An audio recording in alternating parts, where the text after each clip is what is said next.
Hello, नमस्कार आप सभी लोगों को। तो आपने थंबनेल में जो भी टॉपिक देखे हैं वो सारी बातों को मैं एक एक करके प्रूव करूंगा और वो सारी बातें सही हैं। ये वीडियो व्यूज़ के लिए नहीं है, ये वेल रिसर्च टॉपिक है जो भी मैं अभी बात करूंगा इस पे। और ये जो 0.0 इक्वल टू 1.33 है, ये मुझे हमारे गुरु जी H.C. वर्मा सर ने कॉन्सेप्ट ऑफ फिजिक्स के राइटर उन्होंने बताया था। ठीक, उसको भी समझेंगे हम लोग बारी बारी से।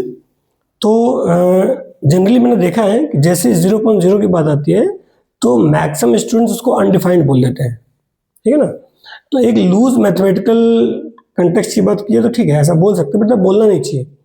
0.0 अनडिफाइंड नहीं बोलना चाहिए, है ना। ऐसा मैं क्यों बोल रहा हूँ, हम थोड़ा देखते हैं इस चीज़ को। काफ़ी इंपॉर्टेंट टॉपिक है और बहुत ही इंटरेस्टिंग है और थोड़ा सा एक नए नज़रिए से सोचने का मौका देगा आप लोगों को। ठीक, तो स्टार्ट करते हैं। सबसे पहले हम लोग बात करते हैं 0.1 की बात करते हैं। ठीक, तो ये वेल डिफाइंड है। 0.1 क्या है? वेल डिफाइंड है। इसका आंसर जीरो ही आएगा। क्या आएगा इसका आंसर? जीरो ही आएगा। ठीक, क्यों? अगर मैं इसको इधर मल्टीप्लाई करूं, 0 into one, zero equal to क्या हो जाएगा हमारे यहाँ पे?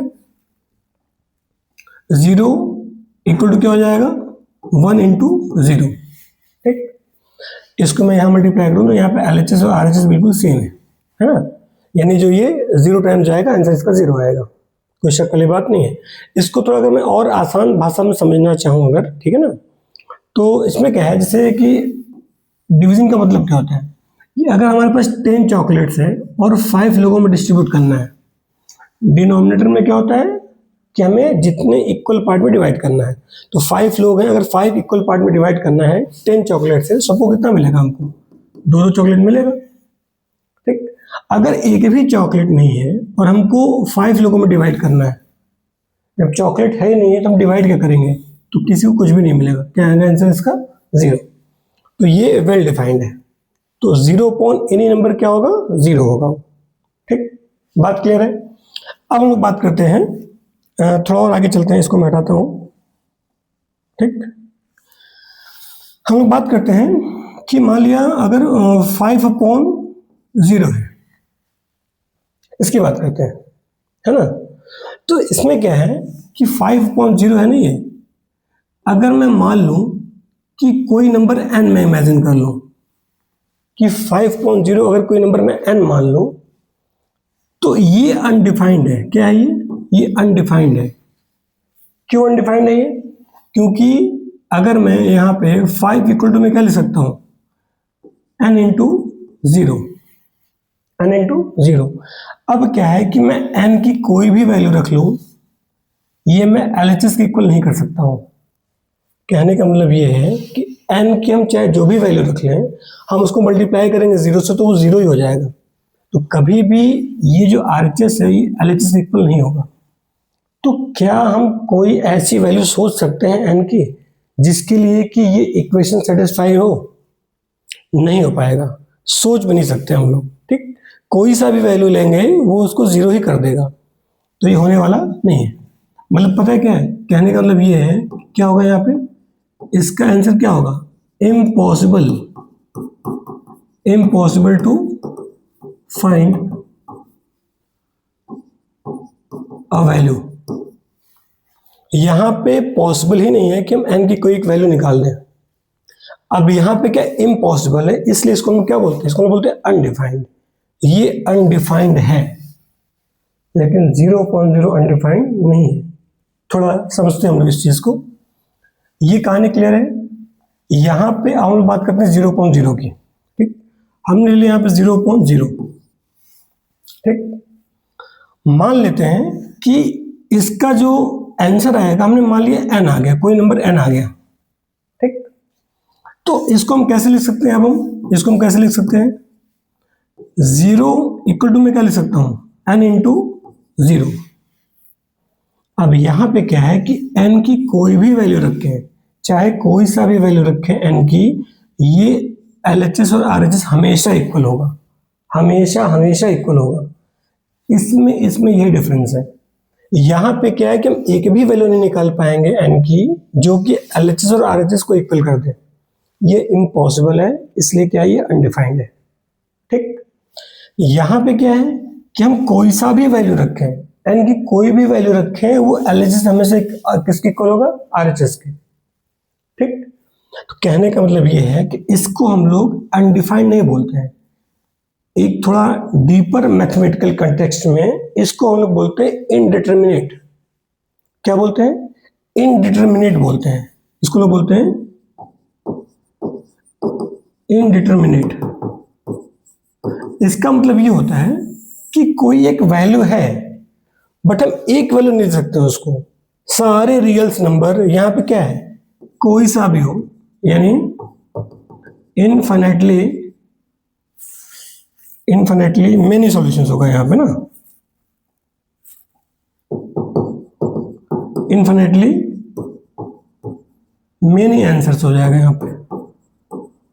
ठीक, तो यहाँ पे सारे रियल्स नंबर में से कुछ भी हो सकता है, लेकिन हाँ कोई एक वैल्यू असाइन नहीं कर सकते।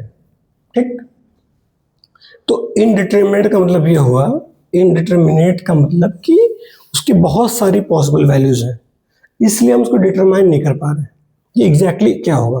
ठीक, यहाँ पे मामला दूसरा है, ये बिल्कुल डिफरेंट है, यहाँ पे क्या है, इम्पॉसिबल है, हम कोई भी वैल्यू नहीं निकाल सकते इसकी, इसलिए क्या है, ये अनडिफाइंड है। ये अनडिफाइंड नहीं है, ये इनडिटरमिनेट है। ठीक, थोड़ा इसको हम और एक्सप्लोर करते हैं। और एक बहुत ही अच्छी स्टोरी है, जो 0.0 है ना, जीरो के जो मैक्सिमम रूल्स हैं ये दिया था हमारे ग्रेट मैथमेटिशियन ब्रह्मगुप्त ने। उनकी जो बुक थी, रिसर्च था उनका, जो मैथमेटिकल रिसर्च था, ब्रह्मगुप्त सिद्धांत, तो उसके 18th चैप्टर में, उसके 18वें अध्याय में उन्होंने दिया था कि 0.00 होगा, है ना। जीरो के सारे जो रूल्स बनाए गए हैं, है ना, वो मैक्सिमम रूल्स जो उन्होंने दिए थे। वो पहले मैथमेटिशियन थे जिन्होंने जीरो को एज ए नंबर ट्रीट किया और उसकी सारी प्रॉपर्टी डिस्कस किया पहली बार, और वो बहुत बड़ा रिवोल्यूशनरी वर्क था उनका वो। ठीक है ना, तो बहुत ही रिस्पेक्टेड मैथमेटिशियन है, बहुत ही अच्छे मैथमेटिशियन है, और मेरे फेवरेट मैथमेटिशियन में से एक है, शायद आपके भी होंगे। ठीक, तो खैर उन्होंने वहां पे जो दिया था 0.0 दिया था, वो उस टाइम उन्होंने 0 दे दिया था, हालांकि अब वो सही नहीं है। अब जो और डीपर मैथमेटिकल रिसर्च में या जो भी मॉडर्न मैथमेटिक्स में, उसकी वैल्यू 0 नहीं है, ये इनडिटरमिनेट है। ठीक, तो यहां पे क्या हो गया, ये हो गया हमारा इनडिटरमिनेट, ना कि अनडिफाइंड है। थोड़ा इसको हम और समझते हैं। अब क्या है कि सर इसकी वैल्यू फिर होगी क्या, क्या कोई एक वैल्यू नहीं आ सकती है, आ सकती है, एक कोई वैल्यू आ सकती है, डिपेंड करता है सिचुएशन क्या है। ठीक, यानी कोई एक वैल्यू डिसाइड करने के लिए हमें जरूरत पड़ेगी एक फर्दर एनालिसिस की। मैं एक बहुत ही प्यारा एग्जांपल लेना चाहता हूं यहाँ पे। जैसे मान लेते हैं कि अगर हम एग्जांपल लें, अगर यहाँ पे limit x tending to 0 sine x upon x, क्या आता है हमारा यहाँ पे, ये आता है 1।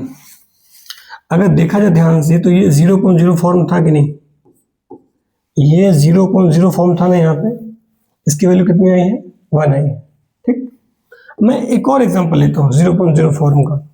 यहाँ हमारा क्या है, limit x tending to 0 x square upon x, यहाँ पे वैल्यू कितनी आएगी इसकी, इसकी वैल्यू आएगी 0, जबकि ये भी 0.0 फॉर्म ही है, ये भी 0.0 फॉर्म है, ये भी 0.0 फॉर्म है, बट यहाँ पे वैल्यू कितनी आ रही है, 1, और यहाँ पे वैल्यू कितनी आ रही है, 0। तो इनडिटरमिनेट का मतलब ये हुआ कि बहुत सारी इनफाइनाइट पॉसिबिलिटी है, उसमें से फर्दर एनालिसिस से सिचुएशन पे डिपेंड करेगा कि उसकी कौन सी वैल्यू होगी। ठीक, उम्मीद करता हूँ बात क्लियर है। अब हम लोग बात करते हैं जो HC अरुणाचल ने बताया था कि 0.0 = 1.33, ये कहाँ से आ गया। ठीक, तो इसकी बात हम लोग करते हैं, ये मैं हटाता हूँ, आप लोग स्क्रीनशॉट ले सकते हैं इसको फर्दर एनालिसिस के लिए।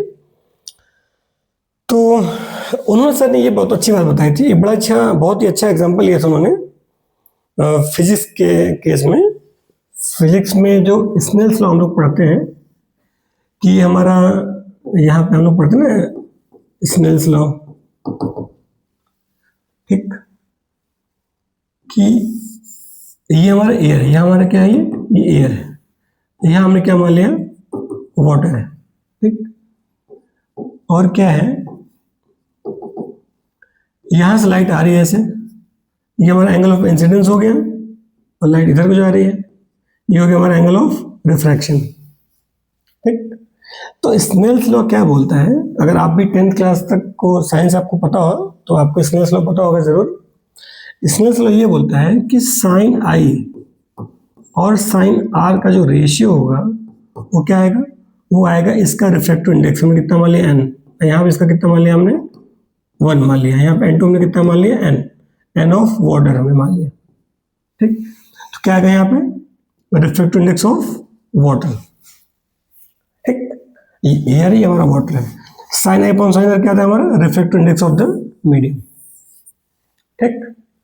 अब क्या है कि अभी यहाँ पे क्या है कि ये जो रे आ रहा है ना, ये नॉर्मल लाइन से एक एंगल पे आ रहा है।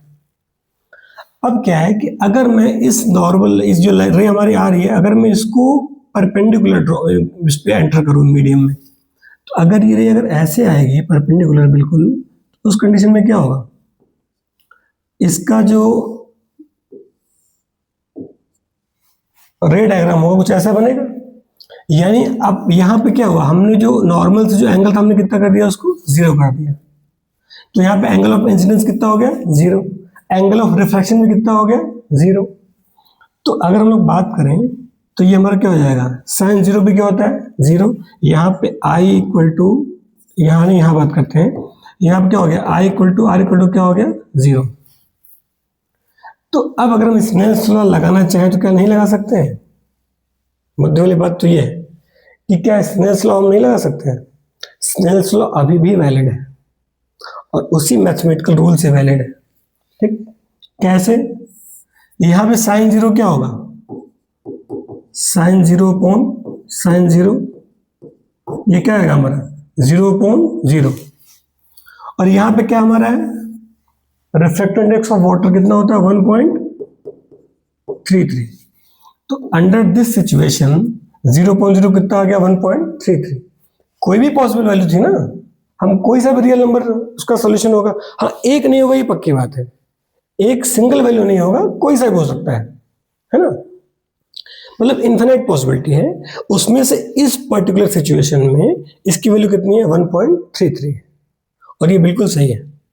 अगर क्या है कि मैं यहाँ पे ग्लास ले लेता, मैं वाटर ना लेके मैं क्या ले लेता, मैं ग्लास ले लेता यहाँ पे, अगर तो इसका रिफ्रैक्टिव इंडेक्स कितना होता है, 1.5, कितना होता है इसका रिफ्रैक्टिव इंडेक्स, 1.5। इस कंडीशन में 0.0 क्या होता है हमारा, यहाँ पे आता 1.5 आ जाता, और ये भी बिल्कुल सही है। तो वाटर की सिचुएशन में ये वैल्यू है, ग्लास के सिचुएशन में ये वैल्यू है, ठीक। और ये दोनों ही बातें बिल्कुल सही है। तो 0.0 को message is that we can not say undefined, 0.0 is not an undefined, है ना। तो ये कहने का पर्पज था मेरा। तो उम्मीद करता हूँ बात समझ में आ चुकी है और वीडियो आपको अच्छा लगा होगा। तो अपना कीमती वक्त देने के लिए बहुत बहुत धन्यवाद। Thank you so much.